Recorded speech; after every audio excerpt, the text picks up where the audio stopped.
नमस्कार दोस्तों, मैं एस्ट्रोलॉजर अभिषेक त्यागी आप सबका स्वागत करता हूं अपने चैनल त्रिलोक एस्ट्रोलॉजी में। जैसे कि हमारी सीरीज चल रही है लर्न एस्ट्रोलॉजी की, और इसमें हमारा आज जो लेक्चर है वो है लेक्चर 8।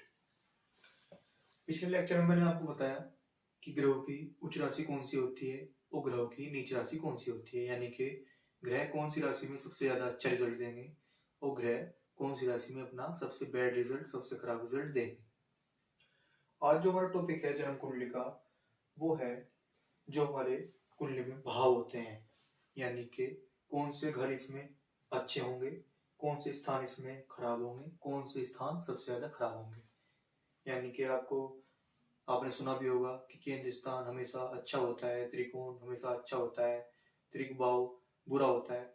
ऐसा नहीं होता है। केंद्र भाव कभी कभी खराब भी रिजल्ट देता है। कैसे रिजल्ट देता है? अगर मान लो कि ये नव भाव यानी कि जो त्रिकोण भाव होते हैं, पहला, पंचम और नवम, ये तीनों स्थान हमारे त्रिकोण स्थान होते हैं। और अगर नौवें स्थान का मालिक अगर इस स्थान में आ जाए, यानी कि गुरु ग्रह 10वें स्थान में आ जाए, वो नीच का हो जाएगा। तो इसका मतलब वो अच्छा रिजल्ट नहीं देगा, वो खराब रिजल्ट देगा, क्योंकि वो नीच का हो गया है। और हम गुरु ग्रह का हम रत्न भी नहीं बना सकते उस व्यक्ति को, क्योंकि उसका भी बैड रिजल्ट ही रहेगा। ऐसे ही पहले हम बात करते हैं केंद्र स्थान कौन कौन से जन्म कुंडली में होते हैं।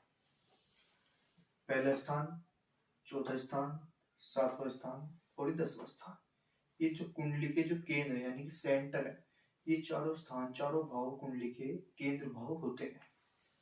और ये ज्यादातर अच्छा ही प्रभाव देते हैं, अच्छा रिजल्ट देते हैं, जब तक इनकी डीपली एनालिसिस ना की जाए कि इनके मालिक कहाँ पर बैठे हैं और कैसे ग्रह हैं वो, और क्या रिजल्ट दिखा रहे हैं, क्या प्रिडिक्शन दे रहे हैं वो। ऐसे ही जो त्रिकोण होते हैं, पहला स्थान का मालिक, पंचम स्थान का मालिक और नवम भाव के स्थान का मालिक, ये तीनों त्रिकोण होते हैं। और ये भी अच्छा ही कहा गया है, पर जब इनके ग्रह अच्छे नहीं होंगे कुंडली में, अगर वो छठे स्थान में होंगे, 8वें में होंगे, 12वें में होंगे, तो वह अच्छा रिजल्ट नहीं देंगे, क्योंकि वो त्रिक भाव में चले गए हैं। त्रिक भाव कौन कौन से होते हैं? आपने सुना ही होगा, छठा भाव, 8वां भाव और 12वां भाव। 6, 8 और 12, ये तीनों स्थान कुंडली में बुरे बताए गए हैं, अच्छा रिजल्ट नहीं होता, क्योंकि छठा स्थान होता है रोग, ऋण, रिपु, कोर्ट कचहरी, मुकदमा, लड़ाई झगड़ा, वाद विवाद, ये सब छठा स्थान दिखाता है। बीमारी भी छठा स्थान दिखाता है। 8वां स्थान होता है हमारे दुख दर्द का, पीड़ा का, और अचानक से जो दुर्घटना होती है उन सब का 8वां स्थान होता है, दिक्कतें। 12वां स्थान होता है हमारे हॉस्पिटल के खर्चों का, जेल यात्रा का, और जितने भी हमारे जो फिजूल के खर्च होते हैं वो सब 12वां स्थान बताता है। तो इसीलिए छठे स्थान, 8वां स्थान और 12वां स्थान, 6, 8, 12, ये तीनों त्रिक भाव हमेशा बैड रिजल्ट ही देंगे। जब भी लाइफ में इनका टाइम पीरियड आएगा तो ये अच्छा रिजल्ट नहीं देंगे। हाँ, बल्कि अगर इनका जो इनके ग्रह हैं वो अगर अच्छे स्थान में केंद्र में हो गए हैं, मित्र ग्रह के साथ बैठ गए हैं, अच्छा रिजल्ट दिखा रहे हैं, तब उसमें कमी कर देंगे, कमी करेंगे, मतलब ज्यादा वो नहीं करेंगे, कमी करेंगे। अच्छा तो फिर भी नहीं देंगे, पर अपने जो इनका बैड रिजल्ट है उसमें थोड़ी अपनी कम कर सकते हैं बैड रिजल्ट को। और जैसे मैंने बताया, त्रिकोणीय हो गए पहला, पंचम और नवम, केंद्र हो गया 1, 4, 7, 10, और अब हम बात करते हैं उपचय की। 3, 6 और 11, ये तीनों स्थान उपचय भाव होते हैं, और ये भी जन्म कुंडली में कष्ट ही देते हैं। यानी कि इनका जब भी समय आएगा हमारे जीवन में, ये कष्ट ही दिखाते हैं, कष्टकारी ही प्लैनेट बनेंगे इनके भाव के मालिक, जो भी आपकी कुंडली में ये नंबर चलेंगे। अब आप सोच रहे हो कि यहाँ पर आपकी कुंडली में एक नहीं है, वो आप भूल जाओ। जो मेन चीज है, जो कुंडली में ये 12 घर होते हैं, पहला घर ये होता है, चौथा घर ये होता है, 7वां घर ये होता है, 10वां घर ये होता है, ये केंद्र होते हैं। त्रिकोण 1, 5, 9 सदा यही रहेंगे, और त्रिक भाव जो रहेंगे छठा, 8वां, 12वां, ये त्रिक भाव ही रहेंगे। और उपचय है 3, 6 और 11, ये उपचय स्थान ही रहेंगे कुंडली में। तो अच्छा रिजल्ट कब होगा?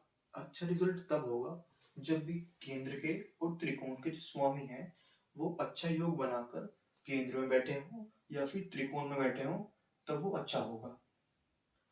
समझ रहे हो आप? ऐसा नहीं कि कोई भी ग्रह कहीं भी बैठा है तो वो अच्छा रिजल्ट देगा, नहीं, वो हमें डीपली देखना पड़ेगा कि कौन से घर का मालिक कहाँ पर बैठा है और किस घर के स्वामी के साथ वो बैठा है और कौन कौन से ग्रहों की उस पर दृष्टियां पड़ रही हैं।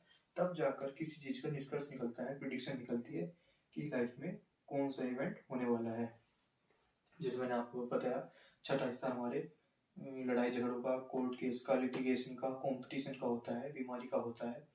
तो हमें देखना है कि ये चीज हमारी लाइफ में कब आएगी। तो जब भी छठे स्थान के जो स्वामी बनेगा आपकी कुंडली में उस समय पर आएंगी, या फिर इसकी अंतरदशा हो किसी भी महादशा में, तब वो चीजें एक्टिव हो जाएंगी आपकी लाइफ में। तो ये चीज ऐसे देखी जाती है कुंडली में। आपको भी अगर देखना है कि भाई हमारा जो प्रॉपर्टी है हम कब परचेज करेंगे, तो प्रॉपर्टी का होता है फोर्थ हाउस। तो अगर फोर्थ हाउस कुंडली में मजबूत होकर बैठा है और 11वें स्थान को अगर देखे या 11वें स्थान में बैठे तो एक अच्छा योग बनाता है, लक्ष्मी योग भी बनाता है, प्राप्ति का योग बनाता है, इच्छा पूर्ति का योग बनाता है। तो सारी चीजें तरीके से एनालिसिस की जाती है कुंडली में, हमें क्या मिलना है, क्या नहीं मिलेगा, कितना कष्ट मिलेगा, कितना हमें हैप्पीनेस मिलेगी, खुशी मिलेगी, ये सारी चीजें हमें जन्म कुंडली में ये एनालिसिस करनी पड़ती है। दूसरा स्थान जैसे मैंने आपको पहले बताया है, ये धन भाव होता है, कुटुंब भाव होता है, फैमिली का होता है, हमारी वाणी का होता है, हम कितना लाइफ में धन अर्जित करेंगे, हमारी कितनी बैंक बैलेंस होगा, ये सब सेकंड हाउस बताता है। और जो पंडित लोग होते हैं या जिन व्यक्ति को ज्ञान नहीं होता और वो बता देते हैं कि कोई सा भी नग पहन लो, किसी भी फिंगर में पहन लो। मान लो ये 5वें स्थान का मालिक, मान इसी कुंडली में, मेष लग्न की कुंडली में 5वें स्थान का मालिक, त्रिकोण का मालिक माना सूर्य, और सूर्य बैठ गया है इस राशि में यानी कि तुला में। तो सूर्य होगा तुला राशि में नीच का, जैसे हमने पहले भी आपको बताया पिछले लेक्चर में। तो सूर्य इस भाव में चला गया और ये नीच का हो गया, तो ये अच्छा रिजल्ट नहीं देगा। पर आपको तो किसी ने बताया कि त्रिकोण का मालिक है और त्रिकोण का ग्रह तो हमेशा अच्छा रिजल्ट देगा, आप इसका सूर्य को मानिक रत्न पहन लीजिए और आपके लाभ ही लाभ होगा और आपकी इच्छाएं पूर्ति होंगी और गेन होगा और आपको लॉटरी भी मिलेगी। पर ऐसा बिल्कुल नहीं होने का, इसका उल्टा होगा। ये होता है लाइफ पार्टनर का, ये होता है बिजनेस का, ये होता है डेली वेजेस का, आपको उसमें लॉस होगा, लिख लीजिए इस बात को।